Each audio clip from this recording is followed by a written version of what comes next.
Hi, my name's Elixin Du. I have learned several languages. I remember many years ago when I was introduced to the wife of my colleague. She said, I heard that you know so many languages. Are you speaking just one word in each language? Of course not. Otherwise, I can learn to say hello in 100 languages in just one day, and almost anybody can be a polyglot in a few minutes. Another FAQ I heard about my languages is that will you mix all these languages?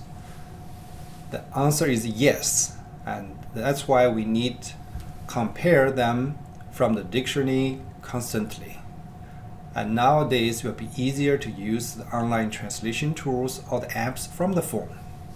We need to compare the pronunciations, spellings, and the genders of the nouns and the verb conjugations.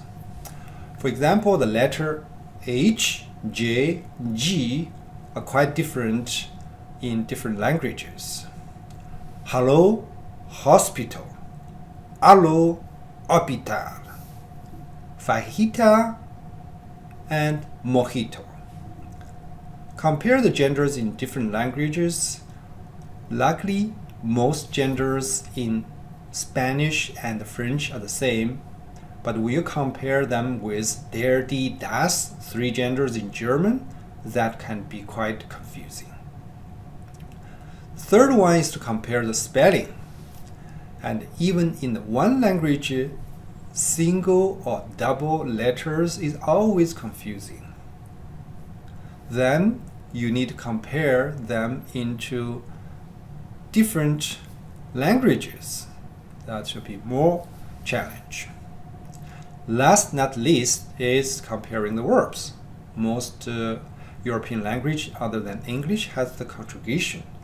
And even in one language, to memorize the different conjugation form after 6 pronouns in different tenses, that's challenge enough, and you have to learn them in another language or multiple languages. I found vocabulary is a quite useful resources to learn the multiple languages. I started to listen to the tapes about 20 years ago, and then I convert them into the CD about 10 years ago. And now I like to convert them into the videos and upload into the YouTube so I can listen and watch them anytime. There are totally 6 tapes in 3 levels for each language. So there are 4 sides of 2 tapes in each level. They're dedicated for the nouns, and the second side is for the adjective, verb, preposition, and conjunction. The side 3 is for the expressions, and side 4 is for the verbs. And each side has more than 300 words, so totally 12 sides.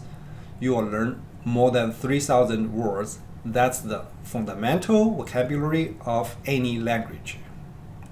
So after learning that, even you cannot pass the language level test B1, B2, but at least you won't be a polyglot, can speak only one word in each language. And depends on your experience and interest, I suggest you make an order of priorities from the native language and to the less familiar foreign languages. For example, in my case, CNL is my Chinese as native language, and then ESL, most people use in ESL, English as second language, then FTL, French as third language, SFL, Spanish as a fourth language, GFL, German as fifth language, and JSL, Japanese as sixth languages. And also make sure that when you learn new words, you always learn that word in the language and also other language in higher priorities. At least in the beginning, you should learn one meaning, and gradually you learn the multiple meanings of that word. And this process should never finish until your death. And that's the lifestyle of the polyglot. C'est la vie, la vida de polyglot.